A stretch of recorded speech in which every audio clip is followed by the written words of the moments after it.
एक बार की बात है कि मधुवन के घने जंगल में एक उन्मत्त हाथी ने भारी उत्पात मचा रखा था। वह अपनी ताकत के नशे में चूर होने के कारण किसी को कुछ नहीं समझता था। मधुवन में ही एक पेड़ पर एक चिड़िया व चिड़े का छोटा सा सुखी संसार था। चिड़िया अंडों पर बैठी नन्हे नन्हे प्यारे बच्चों के निकलने के सुनहरे सपने देखती रहती। एक दिन क्रूर हाथी गरजता, चिंघाड़ता पेड़ों को तोड़ता मरोड़ता उसी ओर आया। देखते ही देखते उसने चिड़िया के घोंसले वाला पेड़ भी तोड़ डाला। घोंसला नीचे आ गिरा, अंडे टूट गए और ऊपर से हाथी का पैर उस पर पड़ा। चिड़िया और चिड़ा चीखने चिल्लाने के सिवा और कुछ न कर सके। हाथी के जाने के बाद चिड़िया छाती पीट पीट कर रोने लगी। तभी वहां कटफोड़वी आई। वह चिड़िया की अच्छी मित्र थी। कटफोड़वी ने उनके रोने का कारण पूछा तो चिड़िया ने अपनी सारी कहानी कह डाली। कटफोड़वी बोली, इस प्रकार गम में डूबे रहने से कुछ नहीं होगा। उस हाथी को सबक सिखाने के लिए हमें कुछ करना होगा। चिड़िया ने निराशा दिखाई, हमें छोटे मोटे जीव उस बलशाली हाथी से कैसे टक्कर ले सकते हैं? कटफोड़वी ने समझाया, एक और एक मिलकर 11 बनते हैं। हम अपनी शक्तियां जोड़ेंगे। कैसे? चिड़िया ने पूछा। मेरा एक मित्र चीनू नामक भंवरा है।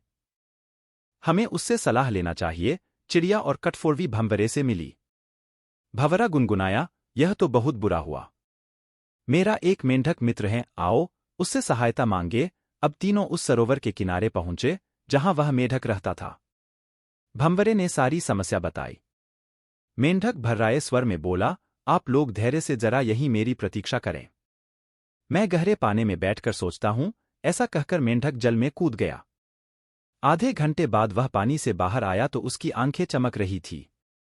वह बोला, दोस्तों, उस हत्यारे हाथी को नष्ट करने की मेरे दिमाग में एक बड़ी अच्छी योजना आई है। उसमें सभी का योगदान होगा। मेंढक ने जैसे ही अपनी योजना बताई, सब खुशी से उछल पड़े। योजना सचमुच ही अद्भुत थी। मेंढक ने दोबारा बारी बारी सबको अपना अपना रोल समझाया। कुछ ही दूर वह उन्मत्त हाथी तोड़फोड़ मचाकर व पेट भरकर कोंपलों वाली शाखाएं खाकर मस्ती में खड़ा झूम रहा था। पहला काम भंवरे का था। वह हाथी के कानों के पास जाकर मधुर राग गुंजाने लगा। राग सुनकर हाथी मस्त होकर आंखें बंद करके झूमने लगा। तभी कटफोड़वी ने अपना काम कर दिखाया। वह आई और अपनी सुई जैसी नुकीली चोंच से उसने तेजी से हाथी की दोनों आंखें बींध डाली। हाथी की आंखें फूट गईं। वह तड़पता हुआ अंधा होकर इधर उधर भागने लगा। जैसे जैसे समय बीतता जा रहा था, हाथी का क्रोध बढ़ता जा रहा था। आंखों से नजर न आने के कारण ठोकरों और टक्करों से शरीर जख्मी होता जा रहा था। जख्म उसे और चिल्लाने पर मजबूर कर रहे थे। चिड़िया कृतज्ञ स्वर में मेढक से बोली, भैया, मैं आजीवन तुम्हारी आभारी रहूंगी। तुमने मेरी इतनी सहायता कर दी। मेढक ने कहा, आभार मानने की जरूरत नहीं। मित्र ही मित्रों के काम आते हैं। एक तो आंखों में जलन और ऊपर से चिल्लाते चिंघाड़ते हाथी का गला सूख गया। उसे तेज प्यास लगने लगी। अब उसे एक ही चीज की तलाश थी, पानी।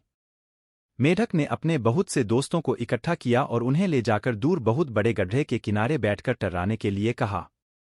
सारे मेढक टर्राने लगे। मेढक की टर्राहट सुनकर हाथी के कान खड़े हो गए। वह यह जानता था कि मेढक जल स्रोत के निकट ही वास करते हैं। वह उसी दिशा में चल पड़ा। टर्राहट और तेज होती जा रही थी। प्यासा हाथी और तेज भागने लगा। जैसे ही हाथी गड्ढे के निकट पहुंचा, मेढकों ने पूरा जोर लगाकर टर्राना शुरू किया।